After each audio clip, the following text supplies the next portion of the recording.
আসসালামু আলাইকুম। আজকে আমি এই ভিডিও কনটেন্টের মধ্যে তোমাকে তোমার এইচএসসি রসায়ন প্রথম পত্র এবং দ্বিতীয় পত্র পরীক্ষার মধ্যে খুব ভালো একটা মার্ক কন্টেন্ট করার জন্য মাত্র ২ মাসে কিভাবে তুমি কমপ্লিট করবা এবং ২ মাসে জাস্ট এই রসায়নই পড়তে হবে এমন না। সকল পড়াশোনার পাশাপাশি অর্থাৎ তুমি যে সুন্দর রুটিনটা বানাইছো বা আমরা যে রুটিনটা তোমাকে অফার করছি, সেই রুটিনটার সাথে সিঙ্ক করে তুমি যদি রসায়নকে এইরকমভাবে চিন্তা করো বা এইরকমভাবে পড়তে পারো, তাহলে জাস্ট ২ টা মাস সময় বলতেছি, যেটা তোমার সুবিধাজনক কিছু আসলে গাফলতিকে ক্যালকুলেট করেই তুমি ২ টা মাসের আগেই তোমার রসায়ন প্রথম পত্র হোক এটা কবির স্যারের বই বা গুহ স্যারের বই বা নাগ স্যারের বই ইনশাল্লাহ কমপ্লিট করতে পারবা। তার একটা কমপ্লিট রোড ম্যাপ আমি শেয়ার করব। আমি এখানে অনেক হিজিবিজি জিনিসপাতি লিখে রাখছি, সবটাই তোমার সাথে রাফলি আলোচনা করব এবং আশা করি তুমি ইনশাল্লাহ খুব ভালো মতন এই ভিডিও কন্টেন্টের আলোকে যদি তুমি তোমার রুটিনটাকে সাজাও, মেক করো, অবশ্যই তুমি এখান থেকে জিততে পারবা। আমাদেরকে তাহলে এক্স্যাক্ট কীভাবে কমপ্লিট করতে হবে, চলো আমি তোমাকে জাস্ট একটু হেল্প করি বা বুঝায় বলি। ফার্স্ট অফ অল ২৬ ব্যাচের মানুষজনের কাছে আর সামনে ২টা মাস সময় আছে, তাদের জন্য এই কন্টেন্টটা খুবই অ্যাপ্রোপ্রিয়েট। যদি এইটা তুমি ২৭ ব্যাচ বা একেবারে একাডেমিক লাইফ শুরু করার সময় দেখে থাকো, তাহলে আমি তোমাকে পার্সোনালি বলবো এইটার মাধ্যমে তুমি তোমার পরীক্ষায় মার্ক অবটেন করতে পারবা, যেটা এখন ২৬ ব্যাচের সব থেকে দরকার। সেটা কি? পরীক্ষায় মার্ক অবটেন করতে পারা। তার এখন টার্গেট নাই যে তার বেসিক হচ্ছে কিনা, তার এখন টার্গেট নাই যে তার ভিত্তি খুব পাকাপোক্ত কতটা ডিপে এসে যেতে পারতেছে, এই জিনিস না। আপাতত তার সবথেকে কনসার্নিং জিনিস হচ্ছে পরীক্ষায় মার্ক, এবং সেটা সে পাইতে পারে এই ভিডিওর আলোকে বা এইরকমভাবে পড়াশোনা করলে বা এইরকমভাবে প্ল্যানিংটা করলে। তো আমি তোমাকে পার্সোনালি বলবো যে চিন্তা করতেছো ভাই আমি এই জিনিসটা অ্যাডমিশনেও মার্ক এনে দিতে পারবে, বাট অ্যাডমিশনে তুমি ফিল্টারও হয়ে যেতে পারো এটার উপরে, জাস্ট যদি শুধুই এটার উপরেই ভরসা করে থাকো। এইটা বরঞ্চ তুমি যতটুকু কমপ্লিট করছো এবং তোমার ইনকমপ্লিট পার্ট যেটুকু হয়ে আছে, ওই ইনকমপ্লিট পার্টটুকুকে তুমি গ্যাডিজ দিতে পারো বা ড্যামারেজ দিতে পারো, ওই ইনকমপ্লিট পার্টটুকুকে তুমি হেল্প করতে পারো এই জিনিসটার সাহায্য নিয়ে রসায়ন প্রথম পত্র দ্বিতীয় পত্র দুইটাকেই শেষ করার জন্য। চলো আমি তাহলে তোমাকে এক্স্যাক্ট টাইম লাইন সহ কোন দিন কত দিনের আলোকে পড়তে হবে তা A to Z বলে বুঝাই দিই। যদি আমি একেবারে শুরুতেই করি, গুণগত রসায়ন first paper second chapter qualitative chemistry most important, যেহেতু এখান থেকে কোয়েশ্চেন হবেই। ফার্স্ট পেপার থেকে কোয়েশ্চেন আসার মতন 3টা কড়া চ্যাপ্টার হচ্ছে গুণগত রসায়ন, সবাই জানে এটা, মৌলের পর্যাবৃত্ত ধর্ম, রাসায়নিক পরিবর্তন। এর পাশাপাশি আমার ল্যাবরেটরি নিরাপদ ব্যবহারও গুরুত্বপূর্ণ, কর্মমুখী রসায়নও গুরুত্বপূর্ণ।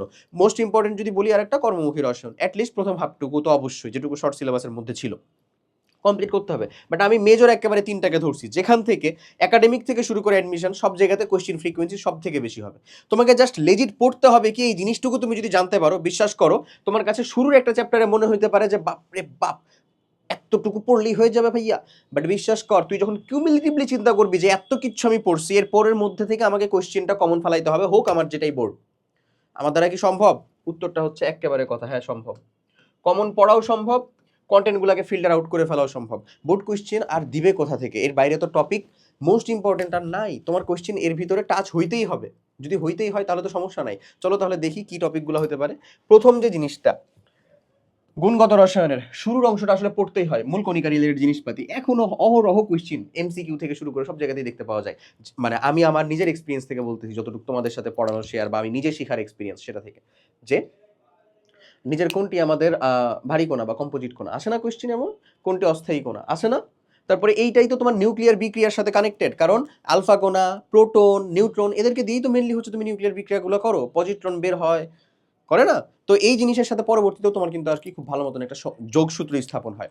তো প্রথম জিনিস মৌলকণিকা, মানে মূল কণিকা, তারপরে হচ্ছে আমাদের আইসো রিলেটেড জিনিসগুলা, আইসো আইসো আইসোটোপ, আইসোবার, আইসোমার এখানে নাই, এটা জৈব রসায়নে। আইসোটোপ, আইসোবার, আইসোটন, তারপরে হচ্ছে আইসোডায়াফার, আইসোস্টার। এগুলা আইসোডায়াফার, আইসোস্টার এত বেশি কিছু দরকার নাই। অ্যাডমিশনের মাঝে মধ্যে এ যাবৎকালে একবার বোধহয় বইটা আসছিল, তাও এতটা বেশি ইম্পর্টেন্ট আর এখন না, আমরা পড়ার সময় পড়ছিলাম, এটা বিগত সিলেবাসে ছিল। আইসোলেটেড জিনিসটা তুমি পড়লা। এরপরে মোস্ট ইম্পর্টেন্ট জিনিসটা হচ্ছে কোয়ান্টাম সংখ্যা। এই রিলেটেড জিনিস তুমি ঢাবি পরীক্ষা দাও, কৃষি ভর্তি পরীক্ষা দাও, মেডিকেল পরীক্ষা দাও, এগুলার প্রত্যেকটা জায়গার ভিতরে আসবেই। ইভেন তো তোমার বোর্ড পরীক্ষাতে কোয়ান্টাম সংখ্যা থেকে একটা কোয়েশ্চেন আসবে, প্রধান কোয়ান্টাম সংখ্যা, সহকারী কোয়ান্টাম সংখ্যা, চৌম্বকীয় কোয়ান্টাম সংখ্যা, স্পিন কোয়ান্টাম সংখ্যা, উমুক্তম ইলেকট্রনেরটা বের করো, অথবা উমুক্তম ইলেকট্রনের এটা কোনটা সঠিক কোনটা ভুল, এই রিলেটেড আসবেই। লিখে রাখতে পারো, একেবারে ইম্পর্টেন্ট টপিক শুরু হইলো। এরপরে হচ্ছে পরমাণু মডেল। পরমাণু মডেল তো আমরা সেই বাচ্চাকাল থেকে পড়ি, বাট এখন আমাদেরকে পড়া লাগে। এখন আর একটু স্পেসিফিক হইতে হবে, বুঝছো? বোর পরমাণু মডেলের সীমাবদ্ধতা, সার্থকতা, এটা ঢাবির একটা কোয়েশ্চেন। সীমাবদ্ধতা নিয়ে আলোচনা করে, এটা হচ্ছে ঢাবির একটা কোয়েশ্চেন। তারপরে সার্থকতা, মানে কি কি যে স্বীকার্যগুলা আসলে গ্রহণযোগ্য হয়েছিল, সেটাই তো তার সার্থকতা। তারপরে রাদারফোর্ড পরমাণু মডেল, সেম এমন। ওকে, এরপরে আমরা ইলেকট্রন সংক্রান্ত যে রাশিমালাগুলো আছে, অর্থাৎ ইলেকট্রনের এটা ম্যাথ সলভিং প্রোগ্রামগুলোতে আমি নিজেই যে কয়দিন আগে ক্লাসগুলো নিলাম তখন আমার নিজেও দেখলাম যে ইলেকট্রনের আমার ব্যাসার্ধ, অর্থাৎ যে সে যে কক্ষপথে ঘুরতেছে কেন্দ্র থেকে তার ব্যাসার্ধ এখানে আসে, সেইখানে তার বেগ আসে, তার সেখানে শক্তি। এটা শর্টকাট সহ শিখবা, ডিটেলসটাও শিখবা, মনে রাখবা অবশ্যই, এটা গুরুত্বপূর্ণ। শর্টকাট কাজে লাগবে যখন তোমার হ্যান্ড ক্যালকুলেশনে আছে, বাট বোর্ড পরীক্ষায় তো তোমার হ্যান্ড ক্যালকুলেশনের দরকার নেই, হয়তো ক্যালকুলেটার আছে, ওখানে তুমি শর্টকাটটাও কাজে লাগাতে পারো, ডিরাইভ করে লিখতে পারো। এরপরে চলে যাবে মোস্ট ইম্পর্টেন্ট বর্ণালী। ইলেকট্রন সংক্রান্ত থেকে আসার থেকে বর্ণালী থেকে কোশ্চেন আসার পসিবিলিটি সব থেকে বেশি। ওকে, আবার বর্ণালীর থেকে দ্রাব্যতা এবং তার গুণফল থেকে কোশ্চেন আসার পসিবিলিটিস আরও বেশি। সো দ্রাব্যতা আর গুণফলটাকেও আলাদা একটা গুরুত্ব দিয়ে পড়তে হবে। এরপরে তোমার যে ওই বিশুদ্ধিকরণ যে প্রসেসগুলো আছে না, কেলাসন, আংশিক কেলাসন, পাতন, আংশিক পাতন, ঊর্ধ্বপাতন, স্টিম পাতন, বাষ্পপাতন, যেগুলোর কথা বলতেছি, এত বেশি কিছু থেকে জাস্ট এমসিকিউ টাইপের জিনিসপাতি আসে। ওটার থেকেও ইম্পর্টেন্ট হচ্ছে আমাদের আয়ন শনাক্তকরণ এই অংশটা, এটা তোমার অ্যাডমিশনের জন্য খুব গুরুত্বপূর্ণ ভাই। দেখো আমি যে মোস্ট ইম্পর্টেন্ট জিনিসগুলোকে ধরায় দিলাম, দাগায় দিলাম, কোয়ান্টাম সংখ্যা, মডেল, ইলেকট্রন সংক্রান্ত, বর্ণালী, দ্রাব্যতা, গুণফল, আয়ন শনাক্তকরণ। এই লেজিট জিনিসগুলো পড়তে তুমি যদি রসায়নের পিছনে প্রত্যেকদিন 2 ঘন্টা সময় দাও, তোমার 3 দিনের বেশি লাগবে না। 3 দিন জাস্ট, মানে 3 দিন মিন্স 6 ঘন্টা, নাথিং এলস, আর কিচ্ছু লাগবে না। আমি লিখে দিচ্ছি, তুমি যদি একেবারে নুব অবস্থায়ও শুরু করো তাও এই সময়টুকুই লাগবে। এবং সেটার জন্য তুমি যদি অনশট দেখে ফ্রিতে কমপ্লিট করো, করবা, কোনো সমস্যা নাই। বাট আমি তোমাকে বলবো জাস্ট সিকিউ আর এমসিকিউ সলভ দেখো না ভাইয়া, go for theory please, I Hanbali request. এখনো সময় আছে, থিওরির পিছনে যাও, থিওরির পিছনে যাও। যে আল্লাহর বান্দাগুলো মনে করতেছো থিওরি ছাড়া জাস্ট অনশট দেখে বোধহয় সিকিউ বা এমসিকিউ সলভ করে গেলে ওই কোশ্চেনটা আসলে উত্তর করতে পারবো, সে শুধু ওই কোশ্চেনটা আসলে উত্তর করতে পারবা, একটা জাস্ট সংখ্যা উল্টাপাল্টা করে দিলে উত্তর করা কঠিন হয়ে যাবে। আমি আমার নিজের এক্সপিরিয়েন্স থেকেই বলতেছি, আমার কথাটা একটু শুনো। থিওরির জন্য এখনো ক্রেভ করো, থিওরির জন্য এখনো যাও, ডিপ ডাউন যেতে না পারো যতটুকু সম্ভব হয় যাও। এবং এটুকু কমপ্লিট করার জন্য তোমরা রিভিশন যে প্রোগ্রামগুলো আছে, যেখানে ওয়েল সর্টেড সব কিছু আছে, যেমন আমাদের আছে ক্যাপশন রিভিশন প্রোগ্রাম, সেটার জন্য আলাদা এমসিকিউ আছে, আলাদা টেস্ট পেপার সলভিং আছে আছে। বাট এগুলো কাদের জন্য? যে থিওরিটুকু কমপ্লিট করছে সে চাইলে টেস্ট পেপার সলভিং দেখতে পারে, ক্লাস করতে পারে, এমসিকিউ সলভিং দেখতে পারে, করতে পারে। বাট শুধু যে এমসিকিউ বা টেস্ট পেপার চাচ্ছে, থিওরিটুকু একেবারেই না দেখে, ও ভুল পথে যাচ্ছে, লেজিট বলতে পারি ভুল পথে যাচ্ছে। তোমার কাছে যদি লাগে তুমি অলরেডি কোনো রিভিশন প্রোগ্রামে আছো, যেখানে লাইভ ক্লাসগুলো শেষ হয়ে গেছে, রেকর্ডেড আছে, সেখান থেকে কমপ্লিট করতে পারবা। আমি তোমাকে ম্যাপ দিচ্ছি, তুমি কমপ্লিট করো। যদি তুমি এখন পর্যন্ত কোথাও যুক্ত না হয়ে থাকো, তোমার কাছে 2 মাসেও তুমি রসায়ন 2টা পত্র একেবারে ঝালাফালা করে ফেলতে পারবা। এখানকার ম্যাক্সিমাম ক্লাস আমি নিজে নিছি, ওটা হচ্ছে আমাদের ক্যাপশন রিভিশন প্রোগ্রাম। ডেসক্রিপশন বা কমেন্ট বক্সে তুমি লিঙ্ক পাবা। তোমাকে আমি যদি জাস্ট সিম্পলি দেখাও তাহলেও তুমি বুঝতে পারবা। আমি জাস্ট হচ্ছে যে জাস্ট একটা সিম্পল তোমাকে একটা জিনিস দেখাই। ধরো তুমি যদি এখানে যাও, হ্যাঁ, এই যে আমাদের ওয়েবসাইটে তুমি এখানে লিঙ্ক পাবা ডিরেক্ট। তারপর আমি যদি যাই তোমাকে দেখাই ক্যাপশন রিভিশন প্রোগ্রাম আমাদের, যেটা হচ্ছে সায়েন্সের। দেখো আমি যদি এখানে কন্টিনিউ প্রোগ্রাম করি, তাহলে আমি তোমাকে বলে দেই যে তোমার আমাদের যে একাডেমিক ক্লাস, ধরো এটা তো আমি আমার ক্লাসে আছি, এটা তো academic exam test MCQ solving class caption. আচ্ছা, এটা ক্যাপশন এমসিকিউ চলে আসছি আমরা। ওকে, চলো আমরা হচ্ছে ওয়েবসাইটের ভিতর থেকে ঢুকি, দেখি আমাদের এটাকে সরাও, HSC science academic two admission, আমাদের ক্যাপশন রিভিশন প্রোগ্রাম দরকার। এখানে হচ্ছে অ্যাডভান্স টেস্ট পেপার সলভিং। এই যে দেখো, এটা হচ্ছে আমাদের রিভিশন প্রোগ্রাম, এটার এমসিকিউ প্রিপারেশন একটা, হ্যাঁ। তারপর এটা রিভাইভ, এই যে ক্যাপশন রিভিশন প্রোগ্রাম, এটা 18,000 মতন স্টুডেন্ট এখানের সাথে যুক্ত আছে। আমি জাস্ট সিম্পলি যদি তোমাকে দেখাইতে চাই caption revision program class, let's say chemistry, আমাদের দরকার হচ্ছে গুণগত রসায়ন, 3টা পার্টে করা। গুণগত রসায়নের প্রথম ক্লাস দেখো, জাস্ট সিম্পল একেবারে আমি যেই প্রিসাইজ একেবারে কনসেপ্টগুলো বলতেছি, যা যা দেখাইছি এগুলাই সেটাই করা। এই একাডেমিক ক্লাস আমি নিজে নিছি, এই চ্যাপ্টারের একাডেমিক ক্লাস আবার আমি নিছি হচ্ছে তোমাকে প্রায় 8টা পার্টে। তো একাডেমিক এখন পড়ার 26 ব্যাচের অ্যাটলিস্ট সময় নেই, তাকে এই জিনিসগুলোকে পড়তে হবে, শিখতে হবে। অনেকে আছে করছো, অনেকে আছে করা নাই, আমি তোমাকে একেবারে লেজিট বলে দিচ্ছি, সেই ক্লাসগুলো তুমি কমপ্লিট করতে পারো। এরপরে চলো আর মোস্ট ইম্পর্টেন্ট, আমার খুব পছন্দের একটা চ্যাপ্টার, যেটা থিওরিগুলো বুঝতে পারলে না চ্যাপ্টারটা অনেক সহজ। সত্য কথা, থিওরি বুঝতে পারলে চ্যাপ্টারটা অনেক সহজ এবং এটা বুঝে পড়া যায়। সেটা হচ্ছে মৌলের পর্যায়বৃত্ত ধর্ম, এই চ্যাপ্টারটা। এখানে প্রথমে তোমাকে পড়তে হবে পর্যায় সারণীর প্রপার এক্সপ্লেনেশনটা, এবং এটা আমি হচ্ছে অবশ্যই দেখাবো তোমাকে। আমি দেখাই, আমি এই ক্লাসটা নিয়েছিলাম মৌলের পর্যায়বৃত্ত ধর্ম রাসায়নিক বন্ধন ক্যাপশনের ভিতরে। আমি এই ক্লাসের দেখবা শুরুর কতক্ষণ পর্যন্ত জাস্ট পর্যায় সারণী পড়াইছি, কারণ এখানকার প্রথম যে পার্টটুকু, অর্থাৎ আমাদের যে রাসায়নিক বন্ধন অংশ শুরু হওয়ার আগে বা পর্যায়বৃত্ত ধর্ম শুরু হওয়ার আগে পর্যায় সারণী পড়াটা খুবই জরুরি। দেখো 12 মিনিট চলতেছে, লিটারেলি দেখো 14 মিনিট চলতেছে, দেখো এরকম ভাবে 17-18 মিনিট পর্যন্ত দেখছো, তোমাকে পুরা পর্যায় সারণী আমি এখানে এঁকে দেখাইছি, বুঝাইছি। তারপর ওই পর্যায় সারণী থেকে যত ইনফরমেশন দরকার, এস ব্লক, পি ব্লক, মৌল কি কি আসবে না, একটু জেড লেজিট, তুমি যদি এই ক্লাস করে থাকো, আমাদের পেইড ব্যাচের প্রোগ্রাম কিন্তু 18,000, তার ভিতরে মানুষজন দেখতেছে অলরেডি, যদি করে থাকো তাহলে তুমি নিজেও জানবা বা বুঝবা। তুমি এই ক্লাস কমপ্লিট করছো কিনা আমি জানি না, বাট করলে আমি বলতে পারবো তুমি জাস্ট নিজে পারবা এমন না, তুমি এই জিনিস আরেকজনকে শিখাইতেও পারবা, আই গ্যারান্টি ইট। ওকে, তো যাই হোক, আমার পড়ানোর মধ্যে ভুল থাকতে পারে, তুমি সেটা দেখতে পারো, তুমি সেটাকে আমাকে কারেকশনের জন্য বলতে পারো, সমস্যা নাই। আমি অবশ্যই নিয়াজ ভাইয়ের ওই ভিডিও আমি দেখছি নিশ্চয়ই, ওটা আমার ভিতরেও কাজ করে। আমি নিশ্চয়ই বলবো না যে এই একটা জিনিস পড়ে যাও তোমাকে হচ্ছে আর কিচ্ছু জীবনও দেখা লাগবে না, আর কেউ কোনোদিন এটা পড়াইতে পারে না, আমি হচ্ছে সর্বোচ্চ। না না না, ওইসব কিছু বলতেছি না। আমি তোমাকে লেজিট তোমার এক বড় ভাই হিসেবে জাস্ট একটু গাইড করার চেষ্টা করতেছি, তাও তোমার সম্পূর্ণ ইচ্ছা বা তোমার স্বেচ্ছায় তুমি এটা চাইলে কন্টিনিউ করতে পারো বা দেখতে পারো, তুমি চাইলে এখানে এটা স্কিপ করতে পারো, পজ করতে পারো, জাস্ট একটা স্ক্রলিং, বুঝছোই তো। যাক, আসো আমি নেক্সটটাতে যাই। তো ব্লক মডেল রিলেটেড কাহিনী, পর্যায় সারণীটা যদি ক্লিয়ার কনসেপ্ট হয়ে যায় তোমার, তাহলে ব্লক মডেল রিলেটেড কাহিনী চলে আসবে, তোমার বৈশিষ্ট্যগুলো পেয়ে যাবা, কোন ব্লকের কার কি বৈশিষ্ট্য, কোনগুলো ধাতু অধাতু মানে কি টাইপের মৌলগুলো এখানে রয়েছে। আইত আইত পড়াইছি কারণ এই যে এই তিনটা পর্যায়বৃত্ত যে বৈশিষ্ট্য বা ধর্ম, আয়নীকরণ শক্তি, ইলেকট্রন শক্তি, তড়িৎ-ঋণাত্মকতা, খুবই গুরুত্বপূর্ণ ভাই, খুবই গুরুত্বপূর্ণ। এরপরে হচ্ছে অবস্থান্তর মৌল, এটা ডি ব্লক মৌলের মধ্যেকার যে অবস্থান্তর মৌল এবং এদের যে 5টা স্পেসিফিক ক্যারেক্টারিস্টিক বা বৈশিষ্ট্য আছে সেটা খুবই গুরুত্বপূর্ণ, ওই জন্য আমি এটাকে আলাদা করে লিখে রাখছি। 5টার ভিতরে প্রথম হচ্ছে পরিবর্তনশীল জারণ অবস্থা, প্রভাবক রূপে ক্রিয়া, আমাদের যেই প্রভাবক রূপে ক্রিয়া করতে পারে, তারপরে হচ্ছে সে রঙিন যৌগ প্রদর্শন করে, জটিল যৌগ গঠন করে, এই যে যেই তার বৈশিষ্ট্যগুলা, এবং চৌম্বক ধর্ম প্রদর্শন করে, এগুলাকে মাস্ট পারতেই হবে তোমার। সেখানে জটিল যৌগ আর রঙিন রঙিন যে বর্ণ, মানে বর্ণ যে প্রকাশ করে, এটা ফরজে আইন পারা রীতিমতো। এরপরে হচ্ছে এই চ্যাপ্টারের মোস্ট ইম্পর্টেন্ট থিং, সেটা হচ্ছে সংকরায়ন। এই চ্যাপ্টারের সংকরায়ন যে পারছে সে এই চ্যাপ্টারের 50% ডান করে ফেলছে আমি বলতে পারি। এবং সংকরণের কনসেপ্ট একবার যে বুঝছে, আমি নিজে বুঝাইছি তো এখানে সংকরণের জিনিসটা, এটা আমি দেখাতে চাচ্ছি। আমি যেহেতু মানে আসলে খাইটা ক্লাস নিছি ভাই এখানে, তাহলে আমি দেখাবো না কেন সংকরণের ক্লাসগুলাকে, যেমনে হচ্ছে যে ধর বুঝাইছি এখানে, কি সংকরণটা এই ক্লাসে নিছি মানে আসিল, হ্যাঁ বুঝছো, সংকরায়নের ক্লাসটা যেরকম ভাবে নেওয়া বা বুঝানো যে সংকরায়নটা কিভাবে হচ্ছে, কেন হচ্ছে, কিভাবে এটাকে তুমি সংকরণে পড়বা, এবং সংকরণের একটা ফ্রি ক্লাসের সোর্সও আমি তোমাকে দিতে পারি। তোমাকে আমি এই সংকরণের একটা ফ্রি ক্লাসের সোর্স, এই যে দেখো সংকরণ, এই যে এই যে এই যে এই যে একেবারে ধৈরা ধৈরা পুরা যৌগ ধৈরা ধৈরা বুঝানো, ছবি আঁকা সহ। আমি তো এটা পেইড ব্যাচের ক্লাসই দেখাই দিচ্ছি, বুঝছো। দেখো তুমি দেখলে বুঝতে পারবা, শেপ, অ্যাঙ্গেল, ড্রয়িং সব। আর একটু যদি আগাই তাহলে দেখতে পাবো, এবং এটার এই যে দেখো সবগুলা ছবি সহ। যাক, আমি তোমাকে এখানে ক্লাসের একেবারে দিব, বৈশিষ্ট্য দিব এরকমের জন্য না, আমি এখানে আমাদের যে এইচএসসি এটার ভিতরে যাই। আমি তোমাকে এখান থেকে একটা জিনিস আর কি দেখাইতে চাই, বুঝছো। এই প্লে লিস্টে যদি যাও, ভার্সিটি ওরিয়েন্টেড একটা অনশট আছে, এই অনশটটা তুমি দেখে ফেলতে পারো, বুঝছো। এই যে দেখো varsity unit last shot chemistry, এটা আমারই ক্লাস।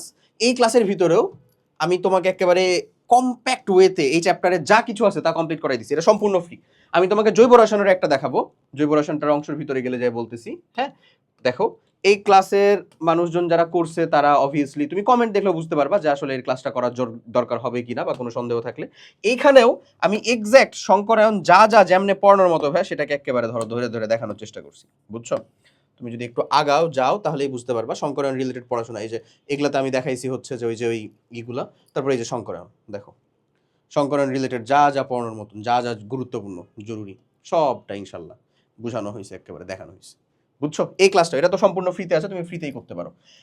চলো এরপরে নেক্সট অংশটার মধ্যে যাই আমরা। এরপরে বলবো সমযোজী বন্ধন, বন্ধনগুলোর মধ্যে আয়নিক বন্ধন, সন্নিবেশ সমযোজী বন্ধন, এর ভিতরে সমযোজী বন্ধনটা সবথেকে গুরুত্বপূর্ণ, এটা পড়বা। হাইড্রোজেন বন্ধনটাও গুরুত্বপূর্ণ, একাডেমিক থেকে অ্যাডমিশন দুই জায়গাতেই। এরপরে আমরা যাই আমাদের mathematics related second chapter first পেপারের, সেটা হচ্ছে রাসায়নিক পরিবর্তন। খুবই গুরুত্বপূর্ণ, এটা আমাদের রিভিশনের মধ্যে তুষার ভাই নিছে, উনিও যথেষ্ট ভালো পড়ে। এখান থেকে আমাদেরকে ফুল সিলেবাসে আসলে রাসায়নিক পরিবর্তনের 4টা পার্ট থাকে। প্রথমটা হচ্ছে বিক্রিয়া হার ধ্রুবক, বিক্রিয়া হার এই রিলেটেড যে ক্যালকুলেশনগুলো, সেটা এখানে সক্রিয়ণ শক্তি, প্রভাবক সম্পর্কিত আলোচনাও আছে। এরপরে চলে যেতে হবে হচ্ছে তোমার বিক্রিয়া সাম্যাবস্থা, কেপিকেসি রিলেটেড যত সকল কথাবার্তা আছে। তারপরের গুরুত্বপূর্ণ অংশ হচ্ছে অম্লক্ষার সমতা, এবং তারপরে হচ্ছে তাপের পরিবর্তন। এই 4টা পার্টে এই টোটাল আমাদের যে রাসায়নিক পরিবর্তন এই চ্যাপ্টারটা গঠিত। এর মধ্যেকার জিনিসটা কি, শুরুর দিকের সক্রিয়ণ শক্তি যেটা, সেটা তোমার জন্য মাস্ট। সক্রিয়ণ শক্তি এবং ওই রিলেটেড যে ম্যাথ, তারপরে বিক্রিয়া হার ধ্রুবক রিলেটেড যে ম্যাথ, সক্রিয়ণ শক্তির সাথে বিক্রিয়া হার ধ্রুবকের সম্পর্ক আছে। এরপরে যাওয়া হচ্ছে তুমি বিক্রিয়া সাম্যাবস্থা, কেপিকেসি রিলেটেড ম্যাথ, এটার যে বেসিক কনসেপ্ট সেটা। অম্লক্ষার সমতা, বাফার, তাপের পরিবর্তন। বাফার এখানে ফরজ একেবারে পড়া, এটা অ্যাডমিশন একাডেমিক দুই জায়গাতেই কাজে লাগবে। এবং তাপের পরিবর্তনটা এটা শুরুর অংশগুলোকে পড়লেই তোমার জন্য এনাফ হয়ে যায়, যতটুকু লাগবে ওটা রিভিশন প্রোগ্রামের ভিতরে সুন্দর করে দেওয়া। ওকে, আমি যদি তোমার হচ্ছে যে একেবারে টাইম বিন্যাস করি, এটা 3 দিন, এটাও তোমার লাগবে হচ্ছে এক্স্যাক্ট 3 দিন মতন সময় পড়তে। এটা যদি বলি এটাও সময় লাগবে তোমার হচ্ছে এক্স্যাক্ট 3 দিন পড়তে। একেবারে তুমি কি পড়বা ওখানকার, তুমি ওখানকার থিওরি পড়তে পারবা, যা যা টপিক বলে দিচ্ছি সেটা তুমি এই থিওরি পড়ার পরে সেখানকার সিকিউ প্র্যাকটিস করবা। সিকিউ প্র্যাকটিস করলে এমসিকিউ এর যে কনসেপ্টগুলো সেগুলো ইনশাল্লাহ চলে আসবে। সো তুমি এই 3টা কাজ কমপ্লিট করতে পারবা এবং এমসিকিউ গুলা প্র্যাকটিস করার আগে আমাদের এখানে এক্সামই দিবা, কোর্সের সাথে এক্সাম ফ্রিতে দেওয়া আছে। ক্লিয়ার? এরপরে চলো সেকেন্ড পেপারের মধ্যে ঢুকবো আমরা। সেকেন্ড পেপারের শুরুতেই যে অংশটা নিয়ে বলবো সেটা হচ্ছে পরিবেশ রসায়ন। এটাও আমাদের একটা ম্যাথমেটিক বেসড চ্যাপ্টার বলতে পারো। শুরুর দিকে আসলে আমাদের যে আদর্শ গ্যাসের সূত্রসমূহ, লাইক বসের সূত্র, বয়েলের সূত্র, চার্লসের সূত্র, গেলুস আকবার রেনে দেকার্তের সূত্র, আমাদের গ্রাহামের গ্যাস ব্যাপন সূত্র, ডালটনের আংশিক চাপ সূত্র, এই রিলেটেড অংশটা, তারপরে হচ্ছে আমাদের আদর্শ গ্যাসের সূত্র, ম্যাথমেটিক্স আছে গুরুত্বপূর্ণ, এবং এই রিলেটেড যে লেখগুলা সেগুলো আমার অ্যাডমিশন সহ সব জায়গার জন্য গুরুত্বপূর্ণ। এরপরে চলে যাবা হচ্ছে ওইটার ম্যাথ এবং বাস্তব গ্যাস ভার্সেস আদর্শ গ্যাস, কোন শর্তে কে কেমন আচরণ করে এবং কেন করে, এটার ব্যাখ্যা সহ। এবং এইখানে যে আমাদের অ্যামাগা বক্র, হ্যাঁ, অ্যামাগা বক্র থেকে তোমার সিকিউ আসার চান্সেস অনেক বেশি। ঠিক আছে, অ্যামাগা বক্র এবং জেড রিলেটেড যে আমাদের যে ত্রুটিটা কার ক্ষেত্রে কেন কিরকম হয়, এ এবং বি এর আমার যে ভ্যান ডার ওয়ালসের যে আদর্শ গ্যাসের সমীকরণ, এগুলোর তাৎপর্যটা খুবই জরুরি। এরপরে বিশুদ্ধতার মানদণ্ড, এটাকে সুন্দর মতন একটা রিডিং, এখান থেকে মাঝে মধ্যে অ্যাসিড বৃষ্টি রিলেটেড জিনিসপাতিগুলো আসে, ক্ষরতা রিলেটেড জিনিসপাতিগুলো আসে, বেসিক কনসেপ্ট এটা থাকা উচিত। ওকে, এরপরে চলো এলিফ্যান্ট ইন দ্য রুম যাকে বলে, সেটা হচ্ছে আমাদের অর্গ্যানিক কেমিস্ট্রি। এটাতে ধরে তুমি টানা শুরু করবা তো করবাই, করতেছো তো করতেছে, এর কোনো শেষ নেই আসলে, আল্লাহর হস্তে কোনো শেষ নেই, করতেছো টানতেছো তো টানতেছি, শেষ নেই। এই হচ্ছে কি অর্গ্যানিক কেমিস্ট্রি। সেই অর্গ্যানিক কেমিস্ট্রিটাকে আমি যখন নিজে ক্লাস করতাম, আমি হিমেল ভাইয়ের হচ্ছে যে সেই প্লেলিস্টের মধ্যে, ফ্রি প্লেলিস্টের মধ্যেকার কতগুলো আছে ক্লাস করছি, বাট মানে লেজেন্ডারি ভাই, লেজেন্ডারি মানে লেজেন্ডারি। আমি পড়া বুঝছি, শান্তিও লাগছে, আমার হাতে অনেক সময় ছিল, আমি এই ফটো দিছি। তুমি কি পারবা অতটুকু দিতে? যদি পারো you are very welcome to go there, কোনো সমস্যা নেই, করো। যদি না পাইরা থাকো তাহলে আমি বলবো একবারে কনসাইজড হইতে মার্ক পাওয়ার মতন করে পড়ো, এবং সেটার জন্য এই রিভিশন প্রোগ্রামে 4টা, যেটাকে সেপারেটলি আমি হচ্ছে 4 ডেজ অর্গানিক কেমিস্ট্রি বা অর্গানিক চ্যালেঞ্জ হিসেবে হচ্ছে যে এই আগে হচ্ছে এটা সেল করা হইতো। তো এই যে 4টা, এই 4টাকে ওখান থেকে হচ্ছে যে 4টা ক্লাস কমপ্লিট করলে আমি তোমাকে বলবো আমি যা যা লিখে রাখছি তা ওর ভিতরে চলে আসবে। এখানে মোস্ট ইম্পর্টেন্ট লেখা, যেমন হচ্ছে ধরো আমি লিখছি মানে নামকরণ মাস্ট, নামকরণ না জানলে তো তুমি কোন যৌগ নিয়ে পড়তেছো এটা লেখার কাজই নাই। বিক্রিয়া প্রকার, মানে আমাদের যে 4 প্রকারের মেন জৈব বিক্রিয়া আছে সেগুলোর ভিতরে আবার প্রকারভেদ আছে। একটা বিক্রিয়া কোনটা ঘটতেছে এটার প্রক্রিয়াটা মানে প্রকারভেদটা কি জানাটা খুবই গুরুত্বপূর্ণ। বিক্রিয়া প্রকার, এই বিক্রিয়া প্রকারের পরে সমানুকরণ একটা জিনিস, এটা সমানুতা আসলে, এটাও আমাদের জন্য অ্যাডমিশন আর একাডেমি খুবই গুরুত্বপূর্ণ। লেখা হয় নাই alkane, alkene, alkyne, aldehyde, ketone আর অ্যালকোহল, এই সমগোত্রীয় শ্রেণীগুলোকে আমি আলাদা করে লিখছি কারণ এগুলা পড়া ফর জাইন মাস্ট। এগুলোর ভিতরে তোমার ম্যাক্সিমাম জিনিসপাতি অলরেডি কিন্তু চলে আসছে, সত্য কথা। বেনজিনটা লিখি নাই, বাট স্টিল নামধারী বিক্রিয়া এবং শনাক্তকারী বিক্রিয়া দুইটা জিনিস আরো অ্যাড করে দিছি। এই কয়টা জিনিস বা এই কয়টা টপিকে যদি তোমার হেফজ থাকে, তুমি জৈব রসায়নের অ্যাটলিস্ট 80% ইনশাল্লাহ উত্তর করে আসতে পারবা, এতটুকু আমি বলতে পারি।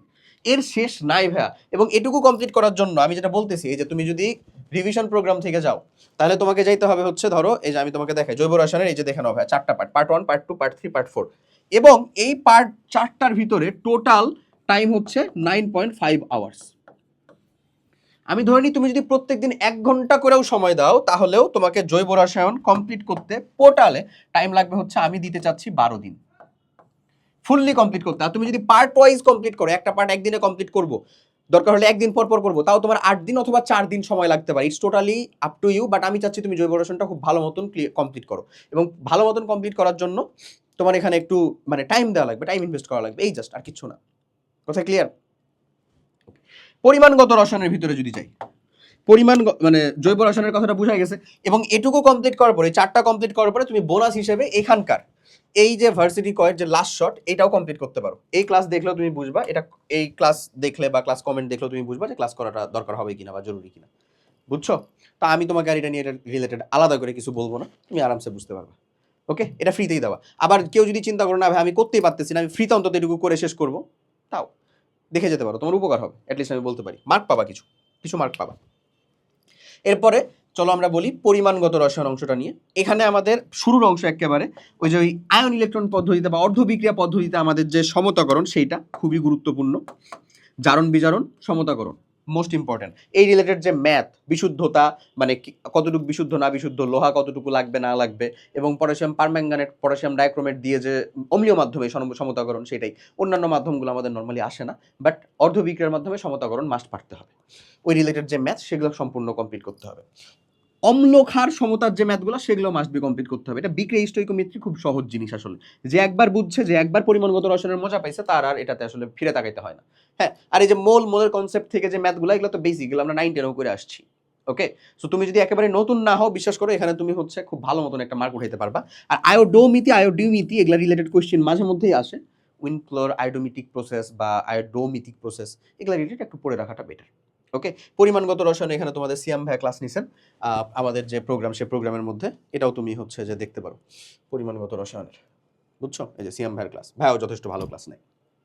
তড়িৎ রসায়ন, এটার ভিতরে যদি বলি নার্স্ট ইকুয়েশন এবং এই রিলেটেড যে ম্যাথ ফর জাইন মাস্ট, খুবই গুরুত্বপূর্ণ। ফ্যারাডের ম্যাথ, ফ্যারাডের সূত্র এবং সেই রিলেটেড যে ম্যাথ। ওকে, ডাব্লিউ সমান এই যে আমাদের ZIT যেটা। ওকে, আচ্ছা, কোষ সংকেত তড়িৎদ্বার বিক্রিয়া খুবই গুরুত্বপূর্ণ। একটা কোষ, তার সংকেত কেমন হবে, বা একটা কোষ সংকেতে কোন ঠিক আছে কোনটা ভুল আছে, অ্যানোডে জারণ বিক্রিয়া হয়, ক্যাথোডে বিজারণ বিক্রিয়া হয়, এই রিলেটেড জিনিসপাতি, তড়িৎদ্বার বিক্রিয়া মাস্ট। এরপরে বিভিন্ন প্রকার কোষ, বিভিন্ন প্রকার hydrogen fuel cell, lithium ion battery, lead acetate, তারপরে হচ্ছে আমাদের আরও যে কোষগুলো রয়েছে হাইড্রোজেন ফুয়েল সেলের কতগুলো যে প্রকারভেদ রয়েছে, এগুলো মাস্ট আমাকে কমপ্লিট করতে হবে। রাইসেলের যে বিক্রিয়া সেগুলো আমাকে শিখতে হবে, জানতে হবে। এরপরে আমি যাবো হচ্ছে পাত্র হিসেবে ব্যবহার করা যাবে কিনা, পাত্র অলওয়েজ অ্যানোড, ওকে অ্যানোড হিসেবে ধরে কোষ বিভব রিলেটেড বের করে পজিটিভ হচ্ছে না নেগেটিভ হচ্ছে সেটার উপর ডিপেন্ড করে যে সিদ্ধান্তটা, এটা অ্যাডমিশনেও আমার খুব গুরুত্বপূর্ণ। আমি তোমাকে এখন পর্যন্ত যে চ্যাপ্টারগুলো দেখাইছি ওইটা 3, এখানেও 3 দিন দাও, এখানে আমি 3 দিন দিলাম। এই যে এটা 3 দিন আসলে লাগে না, এখানেও 3 দিন দেওয়া দরকার নাই, এটা 2 দিন 2 দিনেই আসলে হয়। স্টিল আমি 3 দিন দিতে চাচ্ছি, 3 দিন দাও, এখানে 3 দিন দাও, ওখানে আমি 12 দিন দিছি। তো জৈব, যদি তুমি রসায়নের এতটুকু গণনা করো জাস্ট, এখানে 3 তিরিকে 9, এখানে 3 তিরিকে 9, 18 আর 12, 30 দিন মাত্র সময় হয়, 30 ডেজ। আমি তোমাকে 2 পেপারের জন্য 60 ডেজ সময়ের কথা বলছি, কোন দিনের কথা বলছিলাম রে, 2 মাসে না, 60 দিনে না, সেখানে জাস্ট 30 দিনের ভিতরেই তুমি এই এতটিক কমপ্লিট করতে পারো। জাস্ট তোমার কাছে এই রোড ম্যাপটা নাই। তো এই রোড ম্যাপটা আমি যখন শুরু করলাম তখনকার স্ক্রিনশট নিয়ে হলেও শুরু করতে পারো।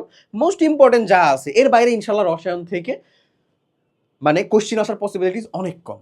ম্যাক্সিমাম নাম্বারের যে কোশ্চিন এটা এখান থেকে আসবে, একেবারে লিখে নিতে পারো। ওকে, এর পাশাপাশি আরও যে 30 দিন একেবারে বাকি থাকতেছে তখন থাকবে এই যে এই রিলেটেড যে জায়গাগুলোর ভিতরে তোমার খামতি থাকলো সেটাকে প্র্যাকটিস করা, এবং সাথে সাথে যে চ্যাপ্টারগুলো বাদ দিলাম, এখানে তো খালি অর্থনৈতিক রসায়ন, আর এখানে হচ্ছে ল্যাবরেটরি নিরাপদ ব্যবহার আর কর্মমুখী রসায়ন। ল্যাবরেটরি নিরাপদ ব্যবহার কমপ্লিট করার জন্য এত বেশি পেন আর কিচ্ছু নাই, একটা ক্লাস, একটা সিঙ্গেল ক্লাস, এটা কমপ্লিট করলে আশা করি ল্যাবরেটরি নিরাপদ ব্যবহার তোমার কমপ্লিট হয়ে যাবে। আমারই নেওয়া ক্লাস, আশা করি আমার ক্লাস তুমি বুঝবা, কোনো সমস্যা নেই। এখানে আমি তোমার ওই পলবঙ্গি ব্যালেন্স, সার্টেরিয়াস ব্যালেন্স সব A to Z ভেঙে ভেঙে বুঝাইছি। হোপসো তুমি এখানে নিয়ে কোনো প্যারা খাবা না। ক্লিয়ার? তাহলে জাস্ট এই রোড ম্যাপটা যদি ফলো করো, HSC 26 ব্যাচ, অথবা রিভিশন দেওয়া দরকার 2 পেপার, এরকম যে কোনো একটা ব্যাচ, বিশ্বাস করো ইনশাল্লাহ তুমি জিততে পারবা। আশা করি বুঝাইতে পারছি। হোপসো কন্টেন্টটা তোমাদের জন্য অনেক উপকারী হয়েছে। তোমার এখান থেকে নেক্সট লাস্ট শট আসলে কোনটা লাগবে সেটা জানাইতে পারো, আমি চেষ্টা করবো সেটার উপরে আর একটা কম্প্যাক্ট রিভিশন ক্লাস ইনশাল্লাহ ফ্রিতে আপলোড করার। সবাই ভালো থাকো, আল্লাহ হাফেজ, আসসালামু আলাইকুম।